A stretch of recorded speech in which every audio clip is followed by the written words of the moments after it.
En primer lugar, vivimos en la plenitud del Espíritu Santo cuando, en primer lugar, entendemos la voluntad de Dios. Dice ahí en el pasaje que leímos en el verso 17, por tanto no seáis insensatos, sino entendidos de cuál sea la voluntad del Señor. Pablo hace una primera exhortación en cuanto a la manera de vivir del creyente y en particular al vivir en la plenitud del Espíritu Santo. Pablo dice que no debemos de ser insensatos, sino entendidos de cuál sea la voluntad de Dios. El sentido original de este verbo, del sentido de entender, significa percibir, captar, entender, intuir, comprender. Así la palabra griega designa el acto de percibir, luego prestar atención y finalmente comprender. Entonces, percibir, poner atención y finalmente comprender. Ahora, ¿qué debemos de entender? Pablo lo dice claramente. Pablo simplemente dice que debemos de entender cuál es la voluntad de Dios. Aquí está la primera clave para vivir en la plenitud del Espíritu Santo. Cuando comprendemos y hacemos la voluntad de Dios, andamos en plenitud. Nunca, te lo voy a decir así de claro, hermano, nunca la voluntad de Dios es que tú vivas de acuerdo a tus pasiones. Nunca, jamás. Nunca la voluntad de Dios va a hacer que tú uses un lenguaje incorrecto. Nunca la voluntad de Dios es que te pases un alto.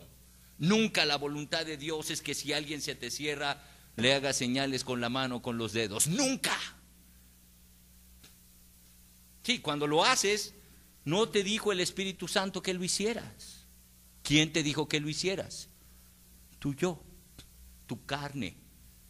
Entonces esa no era la voluntad de Dios. La voluntad de Dios siempre va a contribuir para una edificación en nuestras vidas.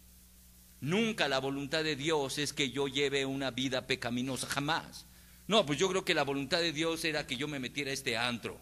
¿Qué querrá Dios que yo haga en este antro?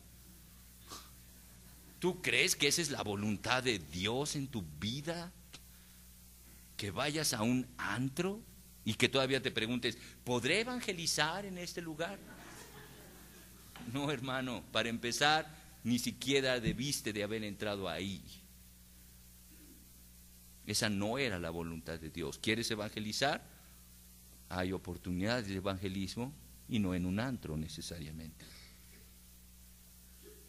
Puesto en forma negativa, podemos decir que cuando vivimos de acuerdo a nuestros deseos, pasiones e intereses, no vivimos en la plenitud del Espíritu Santo.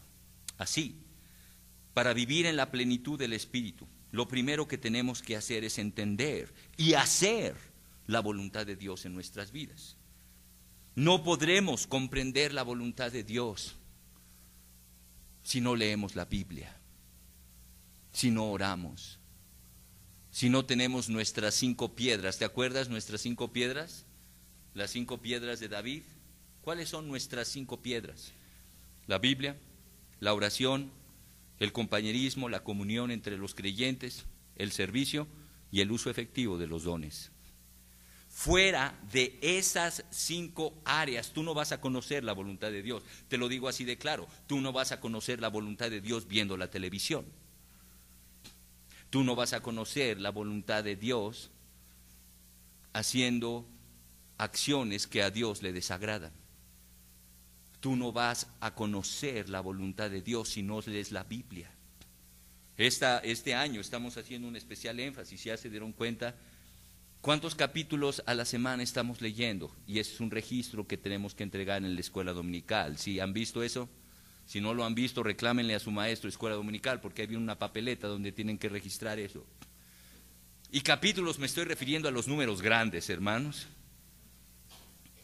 No son capítulos cada uno. No, yo leí como 68 capítulos. ¡Wow!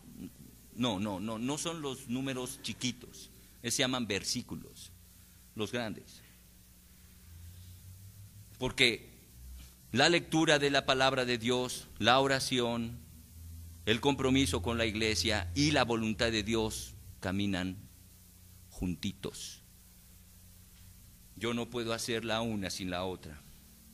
Entonces, el cristiano espiritual, al haber crucificado al yo y al permitir que Jesús se siente en el trono de su corazón, hará de la realización de la voluntad de Dios en su vida algo normal. Hermanos, yo te invito a que entendamos cuál es la voluntad de Dios en nuestras vidas y la hagamos. Porque para vivir en la plenitud del Espíritu Santo, tenemos que entender, en primer lugar, la voluntad de Dios.